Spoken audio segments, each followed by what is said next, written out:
semangat pagi. Pagi, pagi, pagi, sepeda semangat. Sekali lagi, semangat pagi. Pagi, pagi, pagi, sepeda semangat. Oke, sebelum kita mulai pembelajaran kita hari ini pada mata pelajaran coding dan kecerdasan artifisial, alangkah baiknya kita berdoa terlebih dahulu dipimpin oleh Kristus.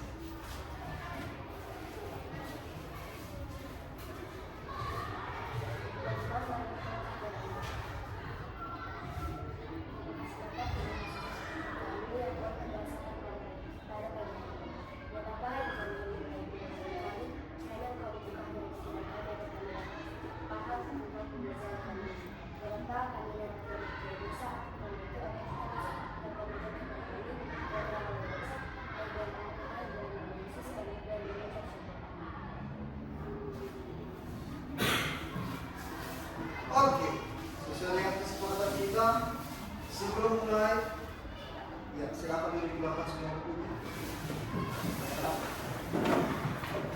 Setelah itu, sesuai dengan kesepakatan juga yang harus sudah dijanjikan, mari kita membawa ponselnya masing-masing. Dibawa ada ponselnya kan?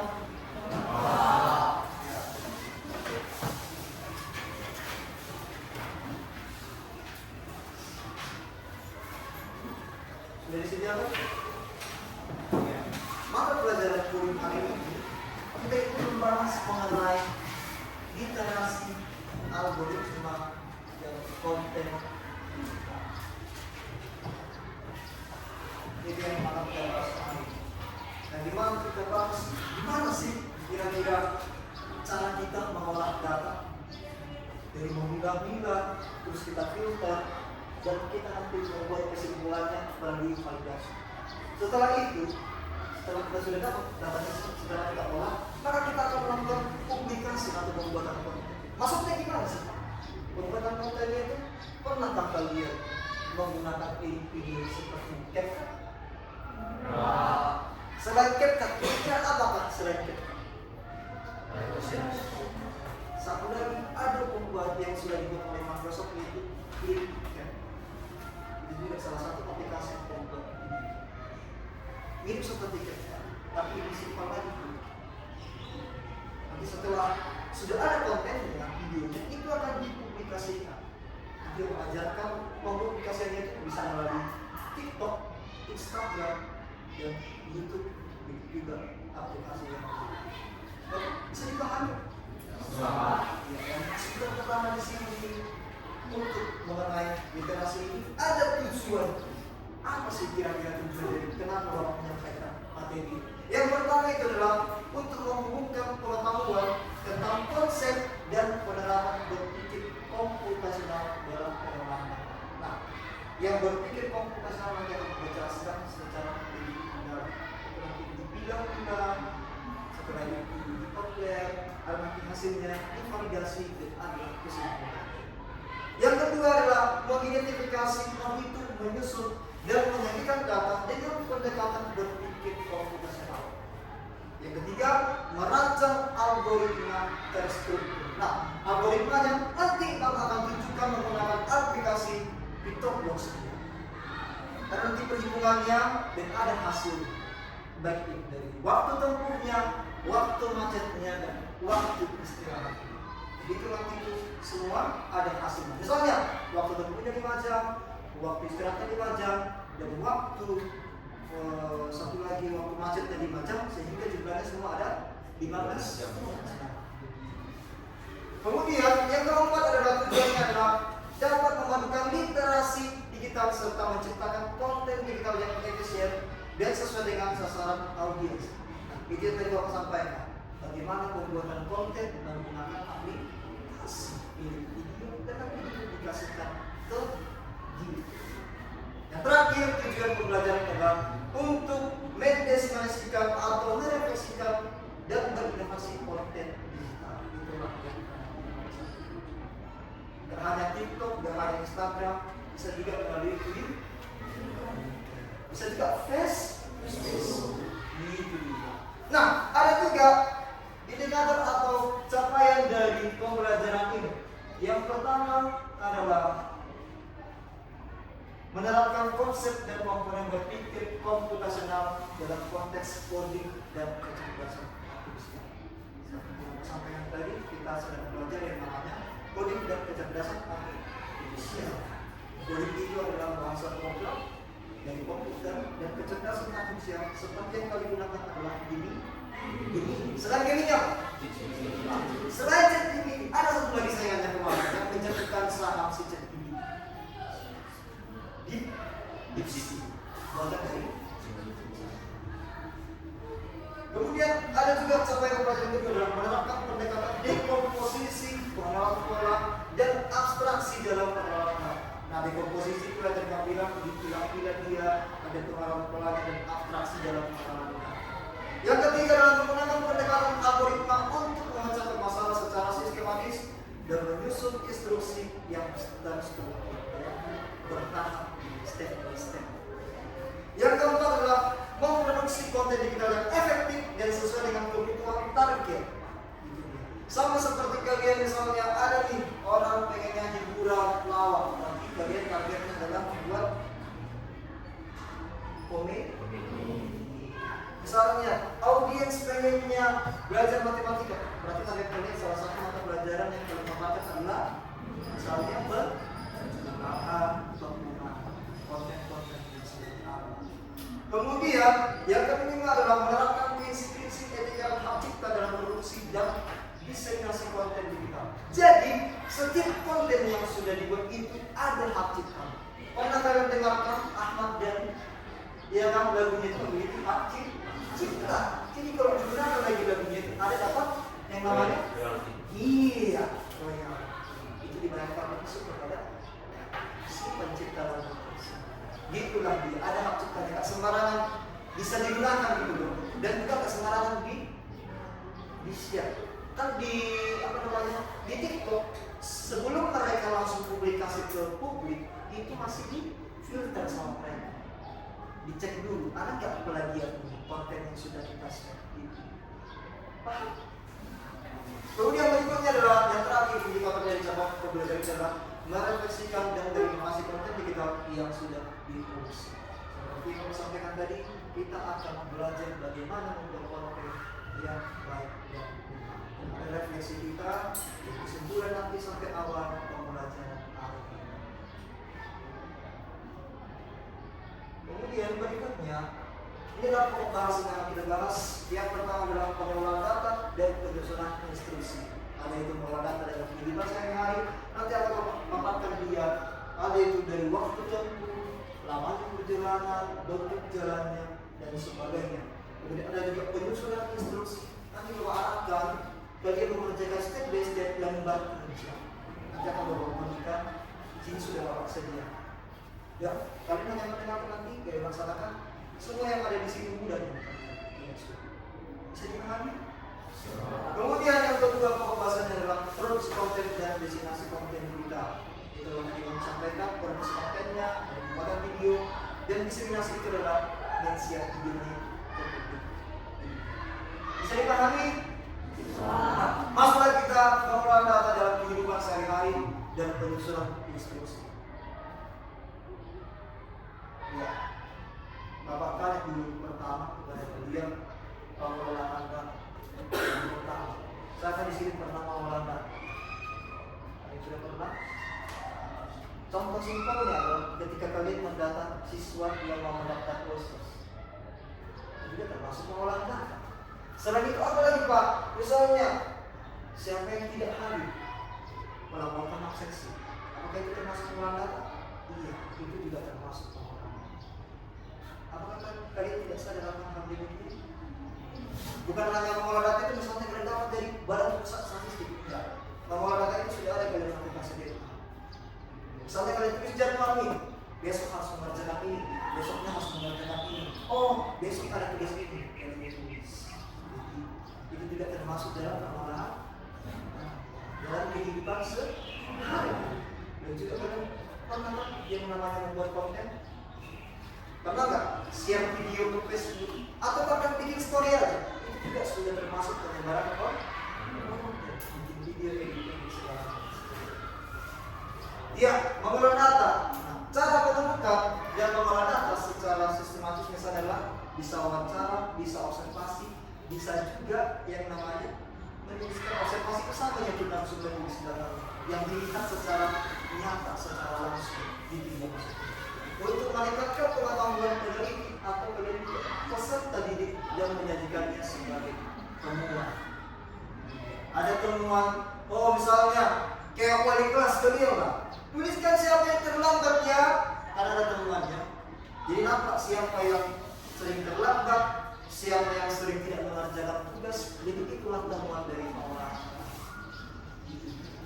Kemudian dalam mengolah data inilah kita diperlukan menggunakan masukan berupa data dan menghasilkan informasi yang bermanfaat untuk tujuan yang sesuai rencana. Seperti yang mau bilang tadi, setelah dapat informasinya itu, maka apa yang dilakukan oleh wali kelas?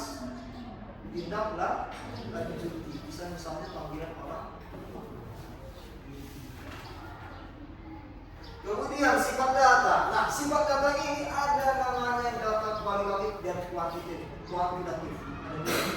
Nah, yang kualitatif itu dalam bentuk kategori atau atribut yang namanya itu kebanyakan berbasis kata, sedikit angka, kebanyakan abstrak. Sedangkan kuantitatif adalah berbentuk di bilangan angka-angka. Ini detail gitu secara rinci angka-angka yang ada pada data tersebut. Kemudian di data kuantitatif juga terbentuk atas dua kelompok. Yang pertama diskrit, yang kedua kontinu. Kalau diskrit dia dari operasi atau perhitungan membilang menggunakan matematika, dan kontinu itu adalah dari hasil yang sudah diukur. Bisa dipahami? Kemudian kalau pengolah data, sumber datanya terbagi juga atas dua. Yang pertama ada data privat, yang kedua ada data sekunder. Kalau privat itu, itulah yang langsung kalian terjun, atau misalnya kalian langsung sendiri yang menulis. Kalau sekunder itu bisa kalian ambil dari website, atau bisa juga dari website. Dari contohnya apa itu? Badan Pusat Statistik. Saya pahami? Saya pahami ya mengenai sumber datanya, sifat datanya. Kemudian dalam keakuran data. Nah, di sini dalam hal kemampuan akurasi data primer atau data sekunder yang lebih akurat, yang benar itu adalah data primer. Kenapa tadi? Karena data sekunder itu adalah data yang sudah lama bisa diterima atau sudah diukur, yang pasti lagi. Jadi ada kelanjutan dari yang lain. Sementara data primer sudah langsung kita sendiri yang terjun dan kita yang sudah tahu. Dan langsung konkret yang kita secara paham. Kemudian masuklah kita ke mengidentifikasi data. Nah, sebelum Bapak menjelaskan identifikasi data, Bapak bagikan dulu pada kalian sesuai dengan kesepakatan Bapak tadi. Silakan dulu membentuk kelompok, dirapatkan meja.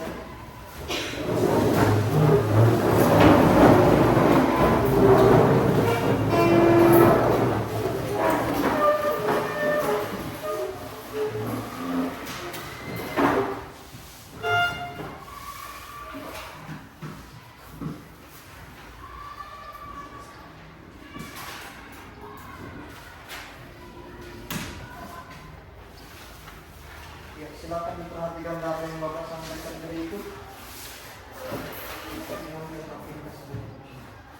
Dan itu disimpan dulu. Ini seperti yang kedua setelah tadi.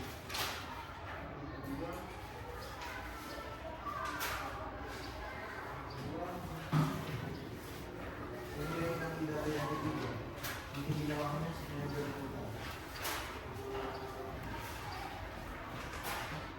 Di bawah sudah berubah. Supaya tidak silap nanti urutan. Yang terakhir inilah data yang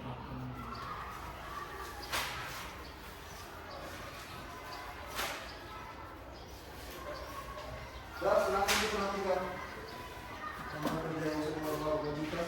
Di situ ada yang merupakan data dari yang sudah Bapak ambil.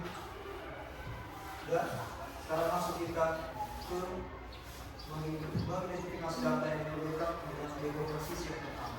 Nah, di sini dalam proses dekomposisi merupakan proses pemecahan masalah menjadi sebuah masalah. Jadi kayak bar, ada lagi subbar. Itu maksudnya. Menjadi lebih kecil dan lebih detail dan lebih mudah gitu. Di sini dilakukan adalah manipulasi data yang diperlukan dan sumber data. Nah, sumber data yang mau ambil ini ada itu dari Kementerian Pendidikan. Selama pelatihan yang sudah Bapak mulai. Coba diambil yang mau bagian pertama disesuaikan dengan ini. Ini adalah data yang sudah Bapak dapat, Bapak ambil. Ya. Di sini kita akan memecahkan masalah-masalah menjadi kecil, lebih mudah diselesaikan. Nah, data ini diambil dari Kemendikbud, langsung di tab Kasmampala. Ya, coba diperhatikan di situ di data tersebut manakah kira-kira data yang bisa dipilah-pilah. Contohnya adalah seperti jarak, tinggal kita pilih. Jadi apa kita bikin? Kilometer kan, meter kan, sentimeter. Kemudian di waktu tempuh. Jadi apa kita bikin? Menit kan atau detik. Kemudian di bagian untuk kondisi lalu lintasnya bisa diperhatikan dan sumber datanya juga ada terbagi atas Google Maps, GPS tracking dan juga Waze. Bisa diperhatikan? Nah, coba kalian lihat lembaran yang berikutnya. Lembaran kedua dari yang mau bagikan. Nah, jadi inilah hasil dari yang pertama tadi. Jaraknya sudah kita tentukan jadi kilometer. Apa kali ini? Lembaran kedua yang mau tadi. Kemudian waktunya jadi kita buat sepatu menjadi menit. Udah? Kemudian jadi istilahnya kondisi lalu lintasnya, cuaca dan sumber data. Bisa diperhatikan? Sekarang tugas kalian adalah melakukan pembersihan data atau validasi data. Nah, di mana di sini? Pertama adalah pengenalan pola. Udah? Mengidentifikasi pola bertujuan untuk melakukan tren data yang dapat memberikan informasi berharga dengan cara mengelompokkan data. Itu yang tadi yang Bapak tunjukkan. Dikelompokkan datanya. Lembaran yang pertama tadi ada dia tanggal, waktu, jarak, waktu tempuh, jenis jalan sampai sumber data. Kemudian pembersihan data perlu dilakukan untuk memeriksa data guna menghindari adanya kesalahan seperti duplikasi dan nilai yang hilang. Ada yang tahu itu duplikasi? Data yang di atau bagian bentuk salah dan nilai yang hilang serta data yang tidak valid. Gimana sih Pak data yang tidak valid? Misalnya pada saat penghitungan di Excel nantinya atau dalam penghitungan manual ada di data yang tidak pas, hitungannya yang salah. Contohnya yang saya Bapak tunjukkan. Dan di pengenalan pola ini juga data yang telah diperiksa kemudian diklasifikasikan, maksudnya dibagikan, dikelompokkan berdasarkan kategori tertentu dan berdasarkan faktor yang relevan. Nah, teknik pembersihan data. Nah, yang standarnya apa yang di laptop kalian masing-masing atau di sini lah yang bawah ini. Ini kan tanggal dulu, bulan baru, tahun. Tapi ada itu di data di Excel atau di spreadsheet atau bahkan di device yang lainnya, bahkan di handphone. Lebih dahulu dia bulan, tanggal, baru tahun. Berarti masuk tahun kan? Ada device kan? Jadi di sini silakanlah kalian tetapkan di data yang pertama tadi apa yang lebih dahulu, tanggalnya kalian bikin atau bulannya pertama kalian bikin. Bisa dipahami? Karena di sini standar ini perlu kita tentukan dulu mana yang seharusnya, bulannya pertama atau tanggalnya pertama. Ya. Kemudian yang kedua, teknik pembersihan data adalah mengatasi outdated, di mana titik data yang menyimpang secara signifikan dari yang lain dalam kumpulan data yang disebabkan oleh kesalahan, kejadian data atau anomali yang sebenarnya.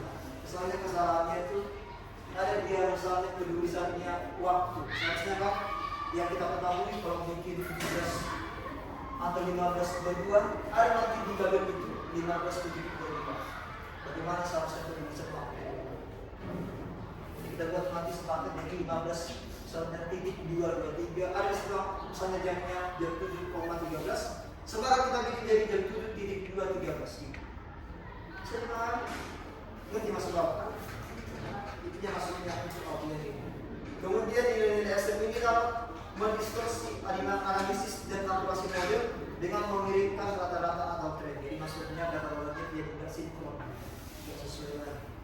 Sehingga di sini juga ada para profesional manajemen data dapat mengatasi objek dengan mengevaluasi apakah itu kesalahan atau nilai yang sangat berarti. Maksudnya para profesional itu seperti pengguna Excel itu untuk mengetahui data yang tidak signifikan itu bisa dilihat dari rumusnya langsung. Pada yang menggunakan Excel kan, contoh kalau penjumlahan kan suhu, ya kan, kalau rata-rata average, mana yang pasti dirumuskan. Kemudian kita dapat memutuskan untuk mempertahankan, menyesuaikan atau menghapus order tersebut berdasarkan relevansinya dengan analisis. Jadi sesuai dengan yang kita ingin. Kemudian teknik yang berikutnya adalah verifikasi. Inilah proses perampingan di mana data yang berlebihan dikurangi dengan menghilangkan salinan ekstra dari informasi yang sama. Jadi kalau ada data yang sama, tinggal kita hilangkan saja. Tidak ada yang tadi kita tidak perlukan, tinggal kita hilangkan saja. Begitu dia maksudnya. Kemudian yang berikutnya adalah mengatasi missing value. Data yang nilai yang hilang. Misalnya ketika data tidak ada karena pengumpulan data yang tidak lengkap, bisa jadi karena kesalahan input juga atau kegagalan sistem. Sering itu terjadi pada saat menggunakan Excel, bahwa pernah alami ada data yang tidak pas sehingga hasil akhirnya tidak ada. Begitu maksudnya. Kemudian kesenjangan ini dapat mendistorsi analisis, menurunkan akurasi model dan membatasi utilitas keunggulan data. Jadi untuk mengatasi ini dapat mengganti missing value dengan data yang diperkirakan. Jadi ada data yang tidak ada itu, tinggal kirain sesuai data yang kalian temukan. Jadi supaya bisa nanti di hasil. Jadi tidak ada lagi missing value atau nilai yang hilang. Begitu maksudnya. Kemudian yang terakhir nanti adalah validasi. Gimana sih Pak validasi? Kalau ada kalian dengan validasi kan? Beda itu dengan house validasi ya. Berbeda. Jadi validasi berarti kan disinilah dia nanti untuk memverifikasi apakah datanya sudah bersih, sudah akurat dan sudah siap, atau untuk sudah siap jadi terjunkan dibagikan bagi beberapa konten atau diseminasi yang kita bawa sampai. Jadi enggak divalidasi ini dia di sini nanti dapat bisa kita buat kesimpulan dari data yang kita dapat. Itu dia maksudnya. Kita bahas validasi ya. Yang di sana posting dia ya, kenapa di posting harus validasi atau kayak gitu bukan seperti itu ya, bisa dipahami? Jadi nanti di validasi juga diperiksa mana yang kesalahan, mana yang tidak konsisten dan anomali dapat untuk kesimpulan. Ya, sekarang kita laksanakan. Coba dibuka tadi yang aku sampaikan tadi, lihat datanya. Coba lihat kelengkapan data dengan memverifikasi data yang kedua, validasi. Coba buka lembaran yang kedua. Yang pertama tadi kan sudah dapat dia data-datanya, data-datanya mana galangan atau hancur. Ya. Di lembaran kedua sudah ada hasilnya sudah diperbaiki. Coba kalian lihat di lembaran kedua. Yang sudah validasi. Nah, tugas kalian sekarang carilah berapa nilai dari kecepatan yang ada pada masing-masing data tersebut. Cari kecepatannya, kemudian kecepatan validnya, serta update. Nah untuk kecepatannya itu kan tinggal kalian buat itu kilometer per jam. Nah sementara yang ada di sini kilometer per menit. Makanya nanti untuk mengerjakannya itu adalah berarti 15,3 dikali 42 dikali silakan dilaksanakan.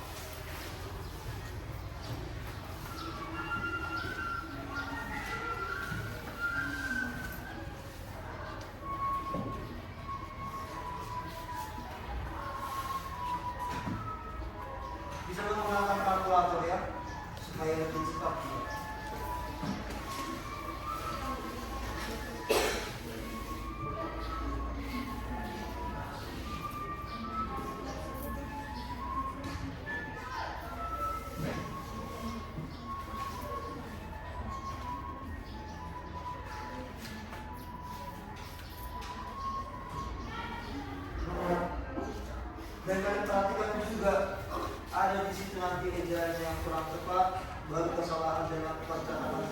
juga diperhatikan juga.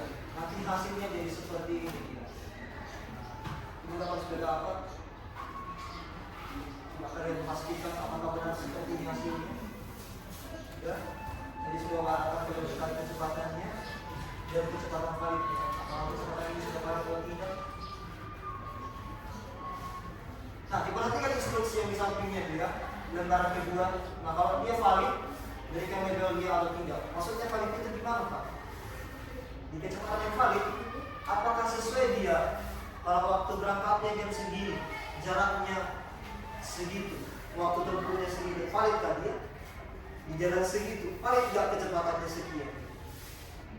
Kalau misalnya cuacanya cerah, jalan rayanya sedang, kemudian kecepatannya 15 km per jam, berarti kecepatannya mendapatkan dari 20.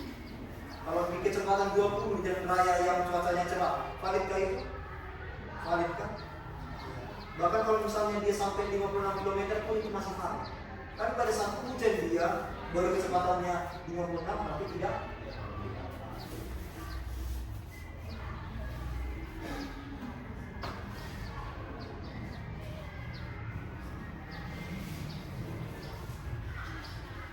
Ya kurang lebih seperti nanti hasilnya. Ini makanya kalau misalnya bisa kecepatannya jaraknya 12,7, waktunya 27 menit, maka kecepatannya 28,25.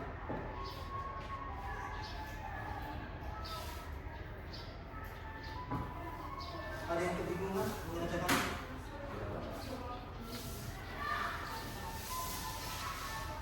Udah setelah ini nanti di lembaran ketiga itu kalian lihat di lembaran ketiga.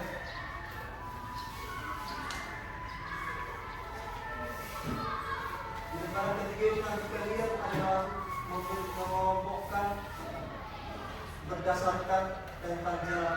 Kalian kasihlah labelnya, jaraknya itu pendek atau kurang dari. Kemudian kalian berikan juga datanya berdasarkan waktu perjalanan. Kemudian kalian kelompokkan datanya berdasarkan harinya dalam seminggu. Misalnya dia hari kerja atau hari libur.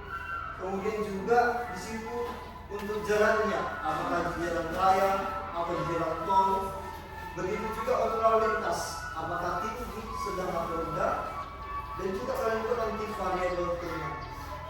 Jadi hasilnya seperti ini nanti kurang lebih di lembar yang ketiga. Ini dia. Nah di situ kan kosong masih di kategori jarak, kategori waktu, jenis hari. Nah, kalau 15 km nanti jarak kecepatannya itu jaraknya adalah menengah. Kalau jam 7.15 nanti kan jam pagi. Kalau Senin itu hari ke, nanti yang tidak hari kerja itu hari ini.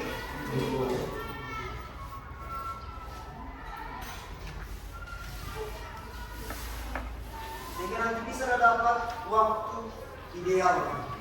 Kalau waktu ideal kan? Dapat nanti pada saat kecepatan lagi di hari biasa, terus kondisi lalu lintasnya bagaimana, dapat nanti diperhatikan dari waktu yang tadi, waktu kecepatan dan kondisi lalu lintas.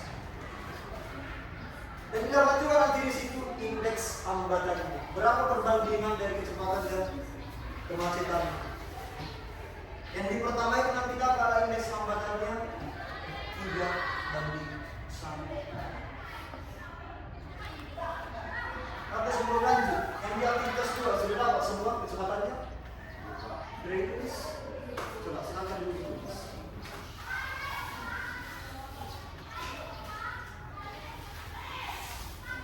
Kalau untuk kecepatan validnya, kurang lebih semua itu sama. Dan untuk problemnya tinggal menyamakan timbal balik dari kecepatan validnya.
Jawab penganggarannya 5 menit lagi ya.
Oke, mau ponsel tadi boleh diminum di grup ada yang maksiat. Kita dicek dulu masing-masing.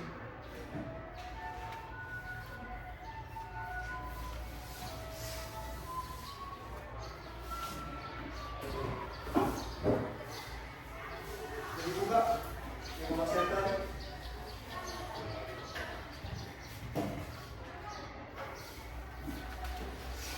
Ini ada spesies. Lewat speed sedikit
kabar yang siap?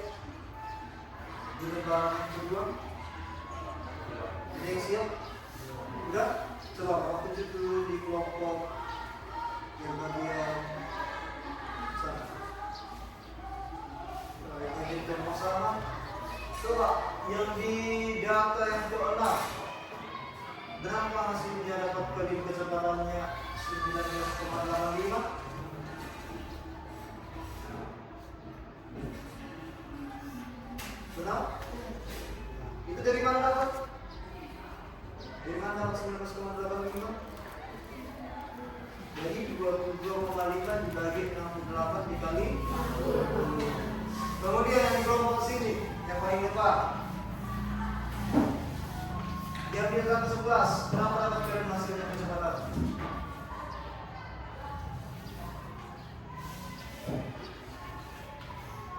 Berapa?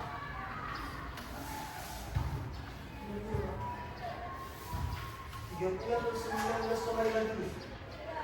Oh, data keseluruhan ya, benar. 30. Dari mana dapat 30? Dari mana dapat 30? Dari 7,5 dibagi 15 dikali. Kemudian yang berikutnya di kelompok yang di sebelah sana, berapa dapat kalian di data yang keempat kecepatan?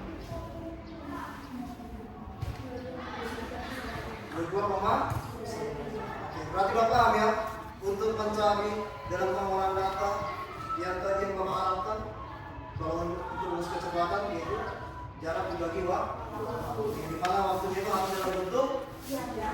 Jadi kan yang dapat kita adalah dalam bentuk waktu. Iya, lanjut ke gambaran yang berikutnya, gambaran yang ketiga yang Bapak harapkan tadi.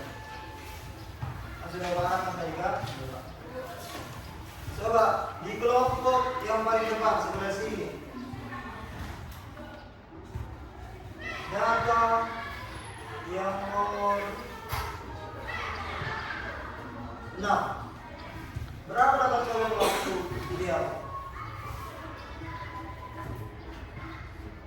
Data yang nomor 6, berapa kalian dapat waktu ideal?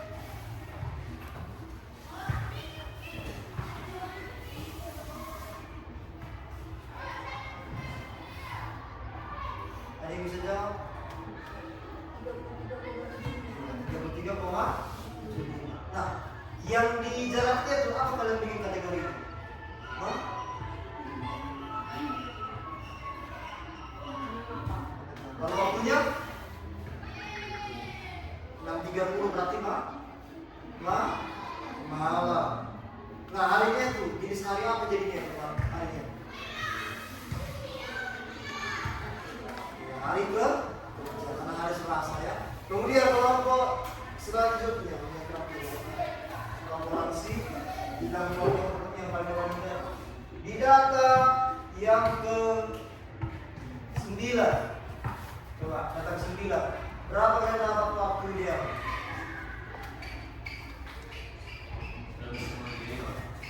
19,35. Indeks hambatannya berapa indeks hambatannya?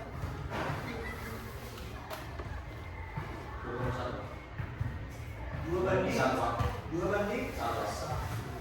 Itu rasio antara waktu tempuh nyata dibandingkan dengan waktu tempuh ideal. Kemudian untuk harinya, jenis harinya itu jenis negatif. Hari itu. Kalau untuk waktunya,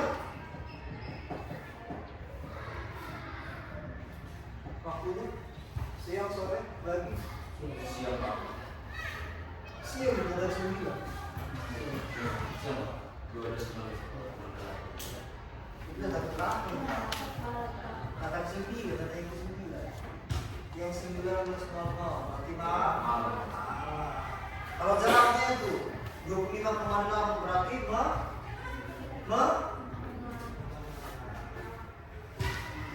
tapi apa yang mengerjakan di data yang ketiga?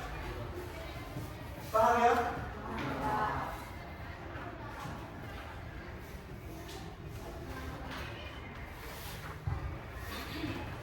yang terakhir adalah data yang keempat. Di sinilah kalian akan mencari waktu tempuh rata-rata per kilometer, kemudian standar deviasi sampai indeks hambatan rata-rata.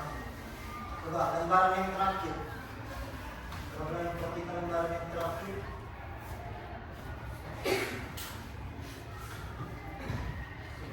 Cari waktu tempuhnya itu, kemudian juga deviasi standar menitnya. Kalau untuk standar deviasi itu tidak perlu dicari, langsung kalian yang cari itu adalah waktu tempuh, kecepatan rata-rata serta indeks hambatan rata-rata. Kalau waktu tempuhnya itu gini cara mengerjakannya. Misalnya yang pertama, kan itu kan kategori jaraknya kan pendek. Jadi istilahnya kan jalan kota, kondisi lalu lintasnya rendah. Berarti cari untuk mencarinya itu kalian tahu aktivitas 3 tadi. Aktivitas 3 yang banyak kalian kerjakan tadi, yang barat yang ketiga, lembaran ketiga. Kalian perhatikan lembaran ketiga itu. Lihat dulu kategori jarak yang pendek. Udah? Kategori jarak yang pendek. Setelah itu pendek jalan kota dan rendah. Berarti pendek jalan kota dan rendah. Tinggal kalian sesuaikan. Pendek jalan kota dan rendah.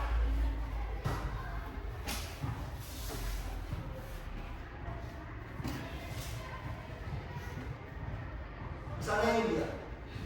Yang data di data ke-26. Coba kalian tengok data ke-26. Itu kan untuk kategori jaraknya kan pendek. Kemudian harinya kerja dan jalannya di jalan kota. Kemudian kondisi lalu lintasnya rendah, sehingga kan waktu idealnya kalau berapa? 13,35. Makanya yang akan kalian tulis di waktu tempuhnya 13,35 seperti yang sederhana.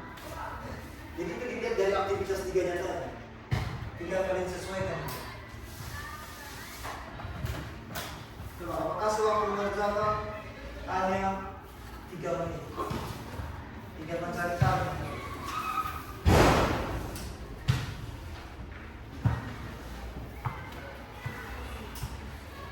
Kalau ada yang ingin ditanyakan ya.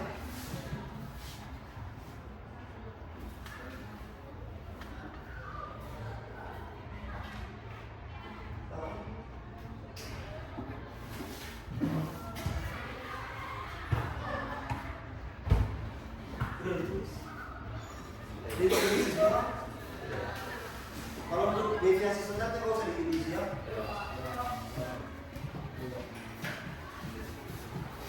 Udah? Oke, akan mau tanya masing-masing kelompok. Masuk kita langsung ke dalam algoritma. Oke, kelompok yang bagian di sini. Untuk jaraknya jauh, jenis jalannya jalan tol dan kondisi lalu lintasnya tinggi. Berapa waktu tempuhnya? 34,2. Oke, benar paling dia. Dan untuk kecepatan rata-rata di jalan tol berapa kecepatan rata-rata? Berapa? 8. Kemudian kelompok berikutnya yang di depannya sebelah sana. Untuk jarak menengah, jalan raya dan sedang, berapa waktu tempuh? Menengah, jalan raya dan lalu lintasnya sedang, berapa jarak waktu tempuh? 15, kalau untuk kecepatan rata-ratanya jalan kota jadinya berapa? 4. Kemudian untuk indeks hambatan rata-rata yang sedang, berapa indeks hambatan rata-rata? 2/1. Oke, berarti ada paham yang kerjakannya ya? Ada kewalahan? Tidak? Oke. Di langkah berikutnya step terakhir, masukkan kita penyusunan konstruksi. Jadi untuk yang mengerjakan tadi, yang di lembaga dari itu, tolong dibutuhkan kembali, tapi kalian satukan dulu. Kalian satukan sebagai bukti nanti yang beraktivitas kerja. Ya, disatukan berurutan seperti yang Bapak arahkan tadi. Masih kan yang bertanya? Ya, masuklah kita sekarang di algoritma. Nah, di sinilah kita penerapan yang pertama nanti namanya tujuh. Ya, di algoritma ini di sinilah setelah kita lakukan tadi di tahap dekomposisi, abstraksi, dan mengolah yang barusan kita kerjakan, masuklah kita di algoritma. Di mana menghitung waktu tempuh berkendara dengan langkah-langkah sistematis. Dan di sini juga dalam menandakan bisa membantu dalam mengambil sebuah keputusan. Seperti yang Bapak tadi kan, Pak Ida. Di sini kita menggunakan aplikasi yang namanya aplikasi Blocks. Ada langkah pertamanya menentukan nanti dia waktu tempuhnya, tingkat macetnya, waktu macetnya dan waktu istirahat. Contohnya menggunakan Blocks tadi seperti inilah di hasil.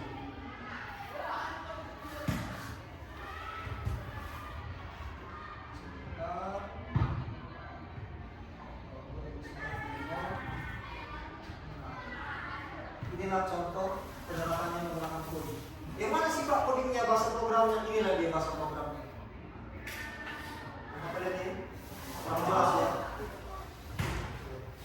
Di sinilah nanti pertama setelah diklik ada link yang namanya kalau di dia menghidupkan komputer, tombol power, atau kalau memulai game yang namanya start. Jadi bendera ini nanti awal mula menggunakan coding, awal mula berjalan program. Baru masuklah nanti bahasa program yang berikut adalah ditanya masukkan waktu tempuh. Baru ditunggu. Setelah kita masuk nanti jadi berapa waktu tempuh. Itu tergantung kita. Mau 5 jam, 100 jam bisa kita buat. Baru kita buat juga nanti estimasi macetnya. Berapa lama waktu macetnya. Begitu juga sampai ke waktu istirahat. Jadi tinggal jumlahkan nanti waktu tempuh, waktu macet dan waktu istirahat. Begitu nanti dulu. Dan apa nanti hasil. Misalnya kita tes di sini. Yang pertama, inilah contoh program perjalanan salah satu program bahasa program komputer atau coding. Masukkan waktu tempuh. Diarahkan kita masukkan waktu tempuh. Misalnya kita bikin 3 jam. Udah masuk waktu tempuhnya 3 jam, tertulis di sini. Nampak kalian kan? Kemudian kita masukkan, dibilang di sini masukkan estimasi macetnya. Misalnya kita buatlah macetnya itu 2 jam. Dan terakhir berapa lama dia waktu istirahat? Misalnya kita bikin waktu istirahatnya 7 jam. Jadi waktu perjalanannya adalah 12. Benarnya 12? Nah, 12 dah.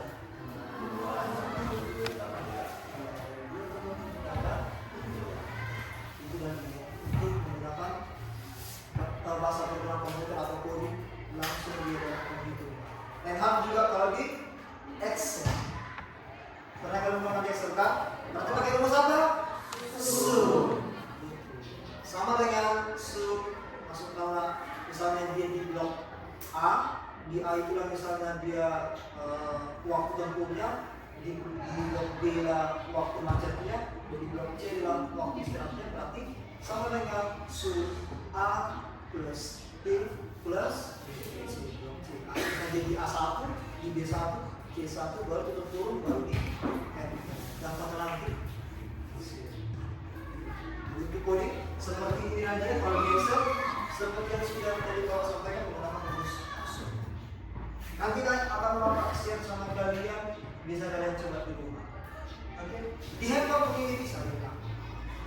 Jadi jika kalian otak-atik terserah kalian mau bikin apa, atau boleh nanti kalian di YouTube juga selain menghitung ini, boleh kalian juga cara-cara menghitung yang lain. Misalnya kalau bikin dia jadi dibagi, tinggal kalian ganti nanti ada di bagian operator. Ini ada mengkali, ini membagi. Yang itu kecepatan misalnya, diketahui jarak, diketahui waktunya, tinggal kalian ganti. Nah ini tadi hanya menghitung waktu perjalanan, jadi dijumlahkan saja semua yang 3 itu. lagi biar pakai kamu. Oke, bisa. Nanti nggak boleh coba-coba dulu. Nanti boleh nanti saya kirim sama bapak. Ini ya pak bentuknya. Bisa sama. Oke, inilah dia. Ini bentuknya ini paling gampang untuk coding. Sama satu lagi adalah Scratch, SCRATH. Jadi dia yang paling gampang untuk coding. Kemudian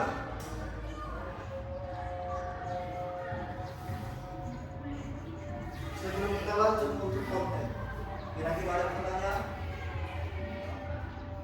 Cukup? Tidak? Bisa dipahami? Berarti nanti bapak lagi yang untuk masuk ke blog jadi kita masuk di sini. Terserah kalian mau bikin apa di situ, kita bikin apa pun. Oke, masuklah kita di bagian buatan konten ini. Banyak yang perlu diperhatikan. Yang pastinya yang pertama itu adalah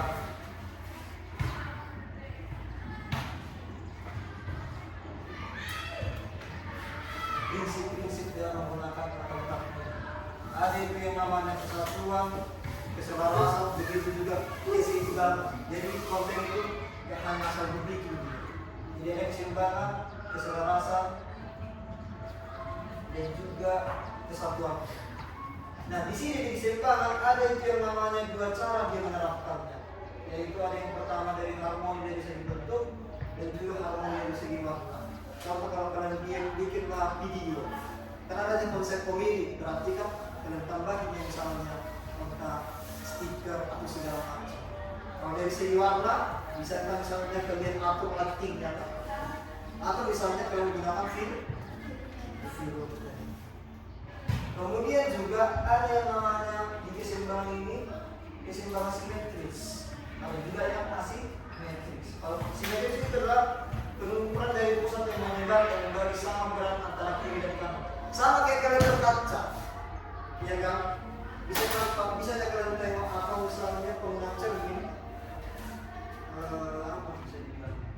Pencerminan kalau di matematika, ya kan? Kalau dibuatlah suatu benda ini, inilah cermin, dan seperti inilah cermin kalau dibuatlah seperti ini, nah, seperti ini. Bisa nanti nampak kalian gambar yang sama atau bentuk yang sama kalau menggunakan konsep cermin. Jadi simetris. Atau tak, misalnya pernahnya kalian lihat konten-konten viral itu sekarang kan, dites dia wajahnya. Tiga-tiga kamera yang diganti-ganti itu dia bisa dia kalau kamera depan kan ada namanya itu mengikuti gerakan kita atau tidak mengikuti gerakan kita. Jadi kalau diganti-ganti bisa nampak nanti wajah kita simetris atau tidak. Itu dia maksudnya. Kalau simetris ya tinggal kita lihat bagaimana penyusunan kurang, garis, warna, bidang, dan tekstur. Kemudian juga ada yang namanya keserbandingan, irama, juga kenaikan fokus, kontras. Kayaknya kontras jelasin lagi sama kalian, ya kan? Kontras, repetisi, pembelahan. Misalnya kalau di komedi pasti banyak pembelahan kan? Contohnya apa? Ketawa. Kalau selain ketawa apa lagi?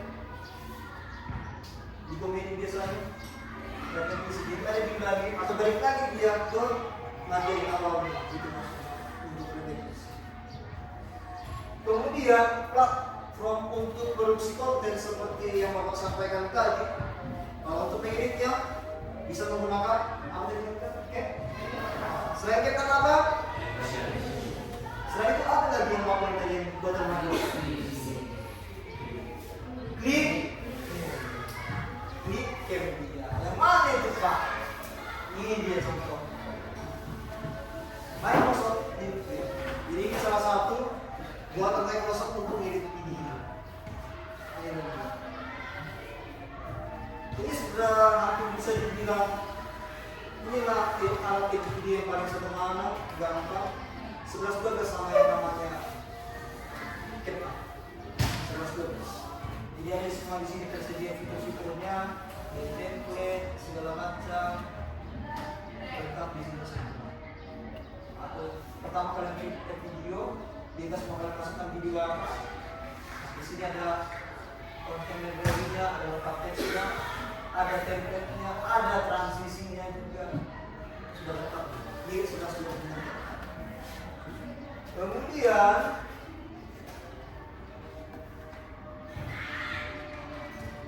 ada juga banyak lagi perangkat lunak yang menjadi hak. Misalnya ada audisi atau ada audition, ada juga GetSget. Begitu juga untuk perangkat lunak tangkap layar. Ada Snagit, Scripton, atau Scriptpeso, atau kalau misalnya masing-masing device itu ada biasanya screenshot bawah. Kalau di handphone tinggal tekan tombol power sama volume kan, atau bisa menggunakan juga. Kalau di laptop bisa menggunakan Windows sama ada misalnya itu singkatannya PRT script atau code script. Jadi seperti nanti hasil dengan kayak perhatikan. Nampak kalian kan? Jadi hasilnya itu langsung tersimpan nanti di screenshot.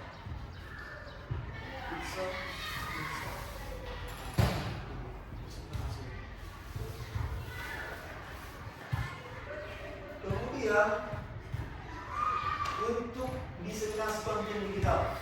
Nah, maksudnya adalah penyampaian konten yang sudah digambar tadi. Nah, setelah kita edit tadi videonya di Clipcam atau di CapCut, disinilah kita untuk mempublikasi video. Bisa itu lewat YouTube, TikTok, Twitter, LinkedIn, dan macam-macam fitur lainnya. Bisa juga Google Podcast, atau bahkan kita share ke situs web. Nanti bisa kita bikin, misalnya belajar lagi dan bikin web sendiri, bisa kita share ke sini. Contohnya seperti inilah nanti hasil. Kebetulan Bapak sama pelatihan sudah ada dibuat.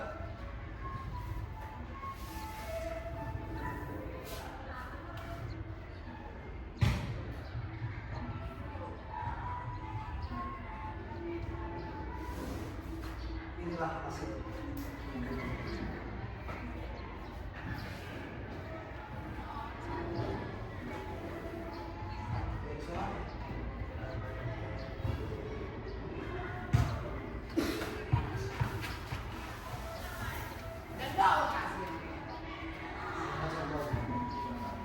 Ada beberapa kawan di sini.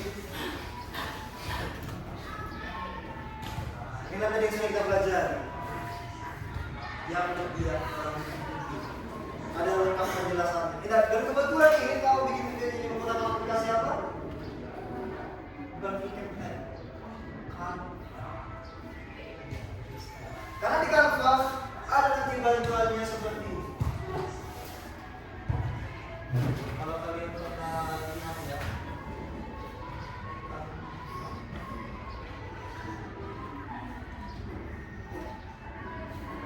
Jadi kalau misalnya nggak mau dia pakai suara sendiri, boleh yang dibuat ini. Misalnya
buat kalian cari di situ lagi-lagi, jadi kalian tinggal bikin teksnya, nanti ada keluar suara.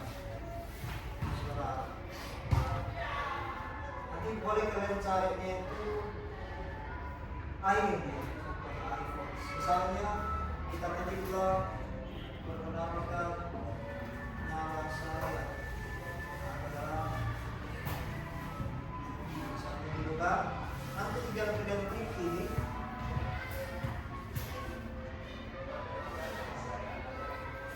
Nanti dia tinggal ngomong. Kalau kalian nggak mau ngomong secara suara kalian, jadi bisa kalian pakai bantuan ahli dulu. Jadi kalian coba di rumah ya, bikin ini seperti ini.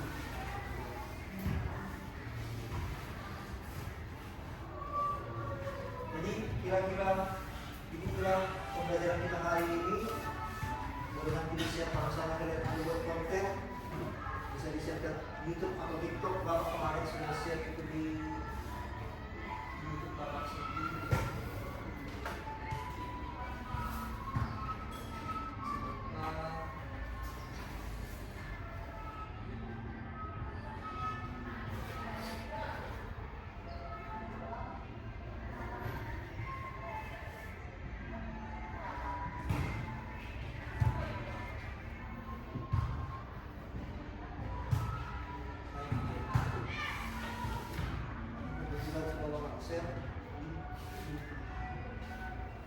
Kontennya nanti kalau kalian buat konten tinggal kalian klik buat untuk mengupload. Ini kan salah satu contoh konten yang sudah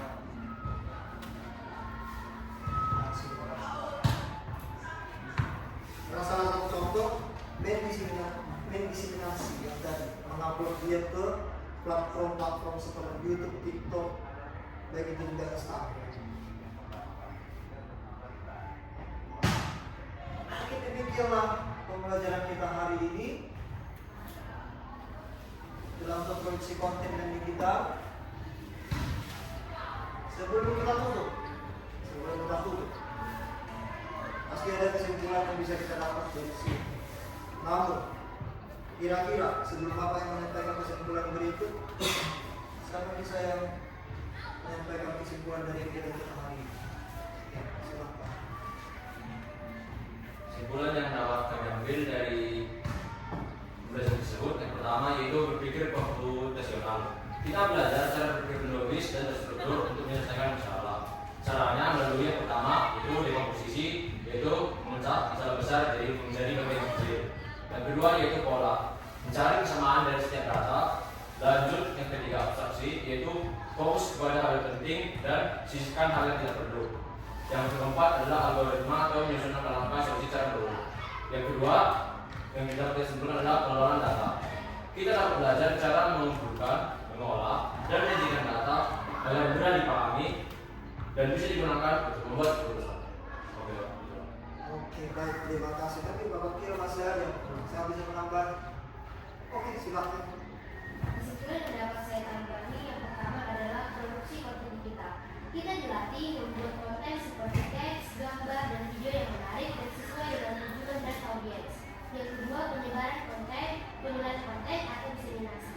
Kita mempelajari cara membagikan konten ke platform seperti YouTube, TikTok, blog, dan media sosial secara bijak dan benar. Yang ketiga adalah etika digital. Dalam membuat dan menyebarkan konten, kita juga belajar tentang hak kita, kejujuran, dan tanggung jawab digital. Oke, terima kasih. Kita ambil buat hari ini mulai dari awal dari bagaimana pengelolaan data menggunakan berpikir komputasional, yaitu dari dekomposisi, pola, abstraksi, sampai algoritma, dan juga dalam pembuatan konten, baik itu teks, gambar, video, sampai kita mempublikasikannya ke beberapa platform. Demikianlah pembelajaran kita hari ini. Sebelum kita tutup, Bapak ingatkan kembali untuk tadi aktivitasnya boleh dikumpulkan kembali. Satu kan buat nama kelompok yang bebas. Bikin nama kelompoknya dia kelompok nama ini aja, nama negara aja bebas.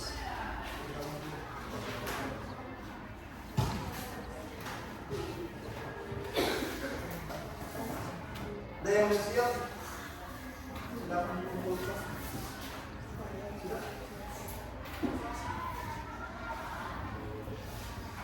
Yang sama. Ya, berikutnya Jimbang. Ini senang Bang Wadis. Ya, kelompok Kamboja, bukan Kamboja ya. Ya, yang lagi. Yang lagi. Space. Oke. Terima kasih atas kerjasama yang baik. Kita sudah dapat lagi apa kesimpulannya dari hasil dari kita. Sebelum kita tutup, sebelum kita pulang, silakan dipimpin kembali. Mari silakan.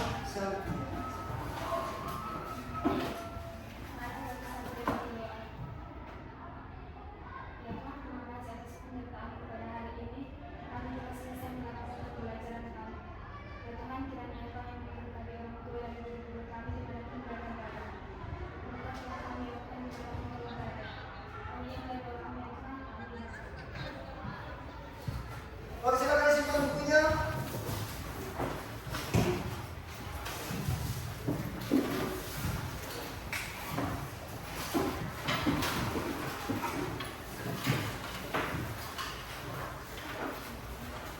Diberikan sama dari sekolah kita. Silakan berdiri. Semangat pagi. Pagi.